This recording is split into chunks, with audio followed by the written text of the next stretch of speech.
इस देश के नालायक को आपको बताना चाह रहा हूँ, वो नालायक जो मुख दर्शक बन के देख रहे हैं, वो जो मुख दर्शक बन के देख रहे हैं और नहीं बोले, ये बात समझना पड़ेगा। अरे ये कांग्रेसी कौन से दूध के धुले हैं, ये झूठे पाखंडी, इनके पर ये भस्म कर देंगे। अरे इतनी अकल इनमें, इतना दिमाग होता तो पहले बता देते पार्लियामेंट में ये होने वाला है। अभी ये जो राम मंदिर बना है, इसके अंदर अति पिछड़ों को मठाधीश बनाए, इस नरेंद्र मोदी का चाल और चरित्र का पता चल जाएगा। आप अपने आप को हिंदू मानते नहीं, हम हिंदू नहीं मानते। जो सांसदों को निष्कासित किया जा रहा है और जो रोड पे बात नहीं करने देते थे, वो लोग अति हो जाती किसी चीज की, तो उन्होंने एक ही काम किया कि पास बनवाया। पास किससे बनवाया? बीजेपी से बनवाया। बीजेपी के सांसद ने अनुमति दी और जाके उन्होंने अपना आक्रोश प्रकट किया और ये कहा, गूंगी बहरी सरकार, इस देश के अंदर 60 लाख बेरोजगार युवा हैं और कितने न जाने खेती किसानी मजदूरी के अंदर जो लोग आज परेशान हैं, आत्मदाह जो कर रहे हैं, ये बात सोचने की है। तो ये सीधा सीधा एक बात को दर्शाता है कि जो पार्लियामेंट के अंदर गई, इस देश के बहुत से लोगों को हम लगातार विजिट कर रहे हैं 13 तारीख से आज तक, कि बहुत से लोग मौन हैं, लोग बोल नहीं रहे हैं, डरे हुए हैं। हम कहना चाहते हैं, ये आपकी चुप्पी भी जो है बीजेपी को, आरएसएस को बढ़ावा दे रही है। आप खुल के क्यों नहीं उन बच्चों के समर्थन में आते? क्यों नहीं 60 लाख युवा बेरोजगार हैं? क्यों नहीं जब शिक्षा का बजट घटा दिया जाता है तब भी आप लोग नहीं बोलते हो? तो ये तो इस देश के जो कथाकथित जो लोग हैं, जो अंबेडकर की बात करने वाले हैं या फुले की बात करने वाले लोग हैं या चंद्रशेखर आजाद और भगत सिंह की बात करने वाले लोग हैं, क्या उनके मुंह में आज दही जमी हुई है? क्यों नहीं इन बच्चों के लिए? बात तो नरेंद्र मोदी जी भी कर रहे हैं, ऐसी कोई बात। नरेंद्र मोदी को इस बात का पता लग चुका है कि अगर जिस तरीके से बेरोजगारों की बात हो रही है, अगर इसी तरीके से रोडों का एक मोम अगर निकल गया रोड पे तो ईंट से ईंट हिला देंगे। अभी तो वो पास लेके गए हैं, ये पार्लियामेंट पहले थोड़ी अंदर थी। अगर ये बच्चे मुसलमान होते तो क्या कहते इन्हें? देखिए, अगर मुसलमान होते तो अब जो ट्रेंड चला रखा है, उनके घर से ये बरामद किया, उनके यहाँ से उनकी डायरी बरामद की, ये बता क्या क्या कहते? परमाणु बम मिला है, पाकिस्तान से रिश्ते हैं, खालिस्तानियों से रिश्ते हैं। ये इस तरह की गंदगी फैलाने वाले इस देश की गोदी मीडिया ने, अगर इस देश का, भारत देश का अगर भट्ठा बिठाया है तो इस देश की प्रिंट मीडिया और ये गोदी मीडिया ने बिठाया है। अब आम जनमानस को सोचना पड़ेगा। अगर आप बाहर निकल के नहीं आए तो फिर ये मत कहना कि मेरा बेटा अच्छा है, मेरा बेटा गलत नहीं करता। मेरे पड़ोसी से पूछ लो या मेरे बच्चे का जाके ट्रैक रिकॉर्ड देख लो, कोई कहीं पे उस पे FIR दर्ज नहीं है। आप इन लोगों के समर्थन में? बिल्कुल समर्थन में हैं और खुल के समर्थन में हैं। और वो जो काले नाग हैं उनको भी कह देना चाहते हैं, अगर बच्चों के वही जो अंबेडकर की बात करने वाले हैं, मैंने बहुत से इंटरव्यू देखे हैं जो खुल के इन बच्चों के समर्थन में नहीं आ रहे। वो कहते हैं कि हमारे साथ गैंग रेप हो गया, हमारे साथ मारपीट होगी, हमारी जो है बच्चों की डिग्रियां छीन ली। अरे भाई, आज जिन्हों बच्चों ने सबकी आवाज उठाई है पार्लियामेंट में, अपनी जान जोखिम में डाल करके वो वहां पहुंचे हैं, आज आप क्यों नहीं आ रहे हो?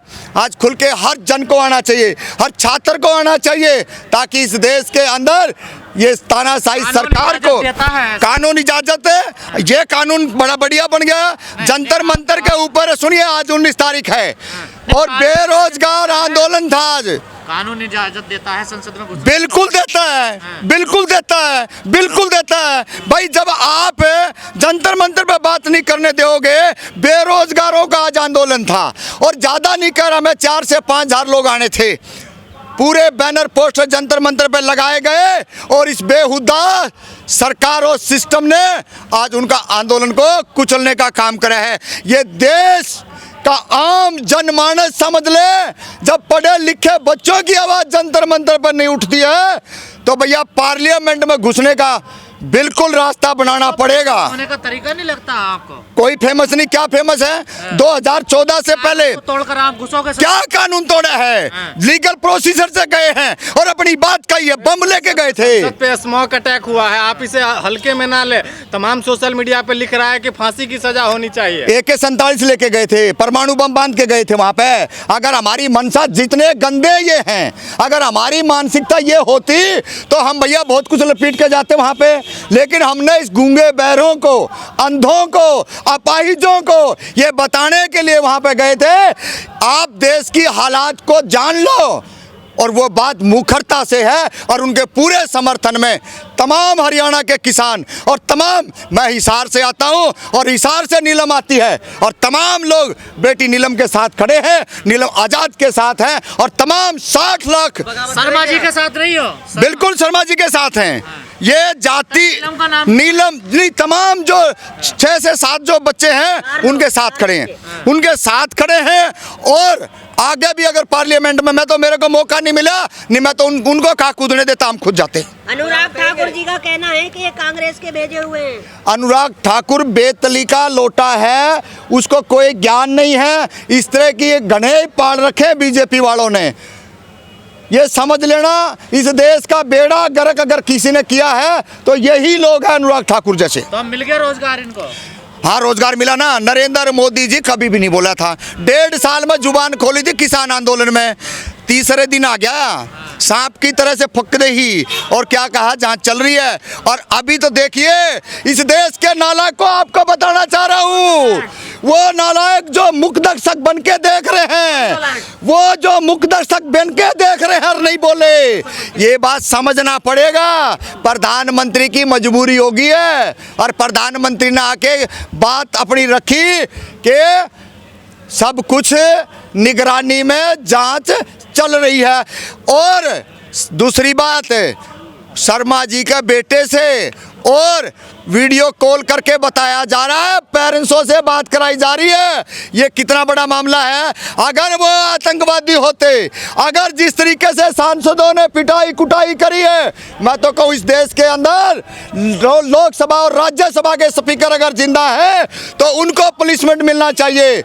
जो निहत्थे बच्चे के ऊपर जो मारने का काम कर रहे थे, पीटने का काम कर रहे थे, आतंकवादी तो वो हैं जो रेपिस्ट और हत्यारे पार्लियामेंट में बैठे हैं।